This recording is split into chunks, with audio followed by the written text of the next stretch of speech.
പഠിക്കുന്ന ഇങ്ങനെ കുട്ടികളെ കരിയർ പ്രഷർ നടത്തും ചില രക്ഷിതാക്കൾ. നീ എന്തായാലും ഡോക്ടറാണോ, എന്തായാലും എഞ്ചിനീയറോ, CMA പാസ്സായിരിക്കണം. കാരണം കുട്ടികളെ പഠിക്കണം. പക്ഷെ പഠനം അവർക്ക് ഒരു മടിയായി തോന്നാൻ പാടില്ല. 2 ദിവസത്തെ വെക്കേഷൻ കിട്ടുമ്പോൾ കൂട്ടനെ തുടങ്ങും. വെക്കേഷൻ ക്യാമ്പിലേക്കോ കോളേജിലേക്കോ കമ്പ്യൂട്ടർ കോഴ്സിലേക്കോ ഒന്ന് സലിമാൻ പറയാം, കുറച്ചൊക്കെ കുട്ടികളെ കളിക്കാനൊക്കെ വിടണം, കുറച്ചൊന്ന് റിലാക്സ് ആവണം കുട്ടികൾ. അത് വേണം. കരിയർ പ്രഷർ ഇപ്പോഴത്തെ കുട്ടികൾ നേരിടുന്ന ഒരു പ്രശ്നം. അതുകൊണ്ടാണ് ഒരു കുട്ടി 10ാം ക്ലാസ്സിലേക്ക് പാസ്സായി എന്ന് ചോദിക്കാം. ഫാത്തിമ ഓള് ബാത്റൂമിൽ പോയിട്ട് ഒന്നോടുത്ത് ഓൾക്ക് ഒന്നുമില്ല, ചെറിയ വസ്വാസായിട്ട് പിന്നെ ഒന്നോടുത്ത് അതിന്റെ ടോയ്ലറ്റ് പോയിട്ട് മൂത്രയിക്കുമ്പോ പിന്നെ എന്തോ ഒരു വേദന, അങ്ങനെ എന്തോ ഒരു 5 മിനിറ്റ് ഡിലേ ആയി. അന്നേരം ഉമ്മ SLC ഓർമ്മയാണ്.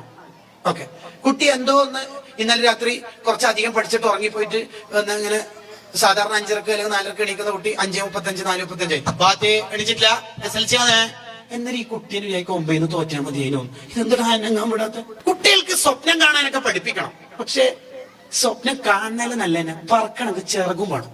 പോത്ത് വിചാരിക്കാനൊക്കെ പറക്കണോ? നടക്കൂല. എത്ര വലുതായാലും നടക്കൂല.